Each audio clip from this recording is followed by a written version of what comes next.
Hola amigas y amigos que me están viendo en YouTube. Quiero decirles que hoy estaré leyendo mi nuevo libro de Winnie the Pooh y las abejas, ahí como lo pueden ver. Pero esta vez lo estaré leyendo en la versión en inglés para ustedes. Y con algunas palabras en español también, ¿verdad? Pero estaré leyéndolo completamente cada capítulo en inglés. Y luego más adelante en otros videos estaré leyendo el mismo libro en español. Y espero que les guste, amigas y amigos. Muy bien. Primero comienzo con la primera página. I first start with the first page. And right here you can see Christopher Robin, the best friend of Winnie the Pooh. Later you can see Winnie the Pooh in his house. Right here we see that Christopher Robin lives at the other side of the forest. And Winnie the Pooh lives on the other side of the forest too. But here we can also see Igor, the house of Igor, another friend of Winnie the Pooh, and Piglet's house. You can see it in here. Well, I will continue with my reading.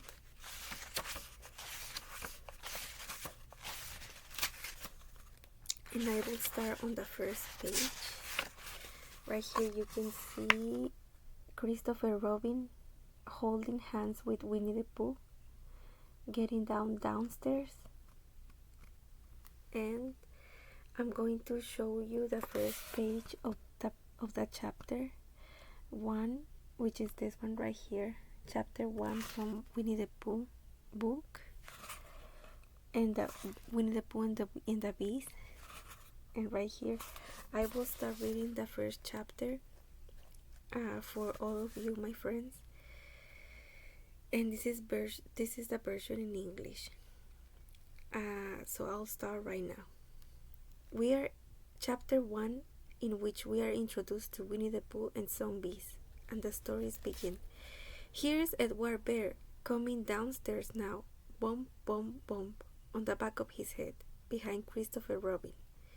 It is, as far as he knows, the only way of coming downstairs, but sometimes he feels that there really is another way. If only he could stop bumping for a moment and think of it. And then he feels that perhaps there isn't. Anyhow, there is at the bottom and ready to be introduced to you. Winnie the Pooh. When I first heard his name, I said, just as you are going to say, but I thought he was a boy. So did I? Said Christopher Robin. Then you can call him Winnie. I don't. But you said he's Winnie the Pooh. Don't you know what there means? And yes, now I do, I said quickly, and I hope you do too, because it is all the explanation you are going to get. Sometimes Winnie the Pooh likes a game of some sort when he comes downstairs, and sometimes he likes to sit quietly in front of the fire and listen to a story. This evening, what about a story? Said Christopher Robin. What about a story? I said. Could you very sweetly tell Winnie the Pooh one? I suppose I could. I said, what sort of stories does he like? About himself, because he is that sort of bear. Oh, I see. So could you very sweetly? I'll try, I said. So I try.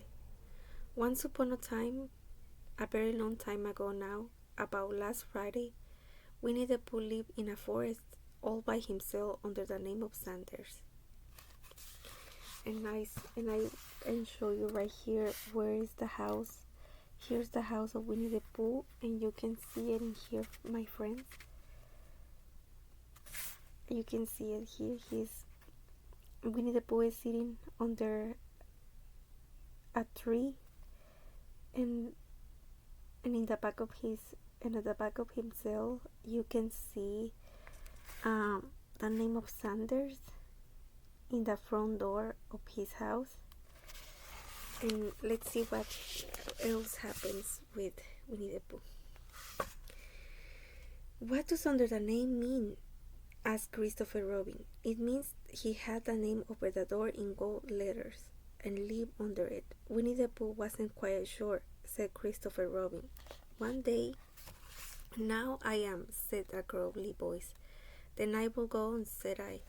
One day, when he was out walking, he came to an open place in the middle of the forest, and in the middle of this place was a large oak tree. And from the top of the tree there came a loud buzzing noise. Winnie the Pooh sat down at the foot of the tree, put his head between his paws, and began to think. First of all, he said to himself, that buzzing noise means something. You don't get a buzzing noise like that, just buzzing and buzzing, without its meaning in something. If there is a buzzing noise, something is making a buzzing noise. And the only reason of making a buzzing noise that I know of is because you are a bee. Then he thought another long time and said, and the only reason for being a bee that I know of making honey. And then he got up and said, and the only reason for making honey is so that I can eat it. So he began to climb the tree. And here we see Winnie the Pooh. He's looking at the bees, as you can see in there. And then he climbed and he climbed and he climbed, and as he climbed he sang a little song to himself. It went like this. Isn't it funny how bear likes honey? Buzz, buzz, buzz, I wonder why he does. Then he climbed a little bit further and a little bit further, and then just a little further. By that time he had thought of another song. It is very funny that if bears were bees, they build their nests at the bottom of trees. That being so, if the bees were bees, he shouldn't have to climb up all these stairs. He was getting rather tired by this time, so that is why he sang a complaining song. He was nearly there now, and he just stood on the branch. Crack! He fell down, and you can see how little Winnie the Pooh falls down from the tree. He couldn't reach the honey. He just fell down from the tree. But let's see what else happens with Winnie the Pooh. Oh, help, said Bob as he dropped 10 feet on the branch below him. If only I hadn't, he said as he bounced 20 feet on the next branch.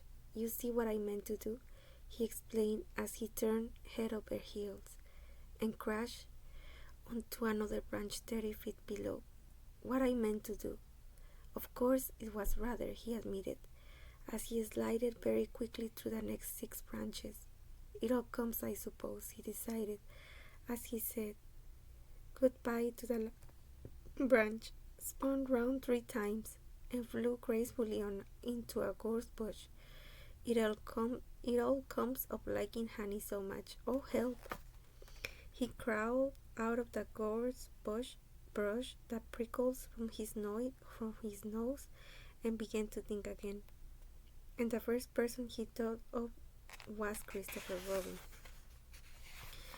Was that me? Said Christopher Robin. And right here you can see Christopher Robin and Little Bo talking in front of the house of Christopher Robin. But let's see what else happens. But what was that me? Said Christopher Robin in an awed voice, hardly daring to believe it. That was you. Christopher Robin said nothing, but his eyes got larger and larger, and his face got pinker and pinker. So Winnie the Pooh went round to his friend Christopher Robin, who lived behind a green door in another part of the forest. Good morning, Christopher Robin, he said. Good morning, Winnie the Pooh, he said you. I wonder if you got such a thing as a balloon about you. A balloon? Yes, I just said to myself coming along, I wonder if Christopher Robin has such a thing as a balloon about him. I just said it to myself, thinking about balloons and wondering, what do you want a balloon for? You said. Winnie the Pooh looked round to see that nobody was listening, put his paw to his mouth and said in a deep whisper, Honey. But you don't get honey with balloons. I do, said Paul. Well, it just happened that you had been a berry party the day before of the house of your friend Piglet, and you had balloons at the party. You had had a big green balloon, and one of Rabbit's relations had a big blue one, and had left it behind, being really too young to go to a party at all. So you had brought the green one and the blue one home with you. Which one would you like? You asked Paul. He put his head between his paws and thought he very carefully. It's like this, he said. When you go after honey with a balloon, the great thing is not to let the bees know you're coming. Now, if you have a green balloon, they might think you were only part of the tree and not notice you. And if you have a blue balloon, they might think you were only part of the sky and not notice you. And the question is, which is most likely? Wouldn't they notice you underneath the balloon, you ask? They might or they might not, said Winnie the Pooh. You never can tell with bees. He thought for a moment and said, I shall try to look like a small black cloud. That will deceive them. And here Winnie the Pooh is trying to look like a black cloud in order to get the honey from the bees out of the tree. Then you had better have a blue balloon, you said, and so I was decided. When you both went out with a blue balloon and you took it with you just in case, as you always did, and Winnie the Pooh went to a very muddy place that he knew of and rolled until he was black all over. And then when the balloon was blown up as big and you and Paul were both holding onto the string, you let go suddenly, and Paul Bear floated gracefully up into the sky and stayed there, level with the top of the tree and about 20 feet away from it. Hooray, you shouted. Isn't that fine? Shouted Winnie the Pooh down to you. Though, what do I look like? You look like a bear holding onto a balloon. You said. No, said Paul anxiously. Not like a small black cloud in the sky. Not very much. Ah, well, perhaps. From up here looks different. And I say you never can tell with bees. There was no wind to blow him nearer to the tree, so he stayed. He could see the honey, he could smell the honey, but he couldn't quite reach the honey. And here, my friends, I'm going to leave it here, chapter 1 of the book of Winnie the Pooh and Friends, Winnie the Pooh and the Bees. This is a very beautiful book, my friends, and I am reading it also in English, but I'm going to also make the Spanish version later, so I can read this chapter in Spanish and in English. Me siento muy contenta, amigas y amigos, que hayan visto este capítulo conmigo. Pronto estaré haciendo la versión en español también más tarde. Y es del libro de Winnie Pooh. Es mi nuevo libro que acabo de leerles a ustedes. Este libro es gratuitamente para ustedes, amigas y amigos. Ustedes lo pueden ver por YouTube y así mirar. Y si les ha gustado este video, por favor suscríbanse a mi video, suscríbanse a mi canal de YouTube que está abajo de mi pantalla, y denle like a mi profile de Facebook que está en mi profile de Facebook. Si les ha gustado este video, por favor pónganle likes a mis videos y comenten en mis videos. Muchas gracias, amigas y amigos. Nos miramos en un próximo video. Hasta luego. Chao. Goodbye. Au revoir. Hasta luego.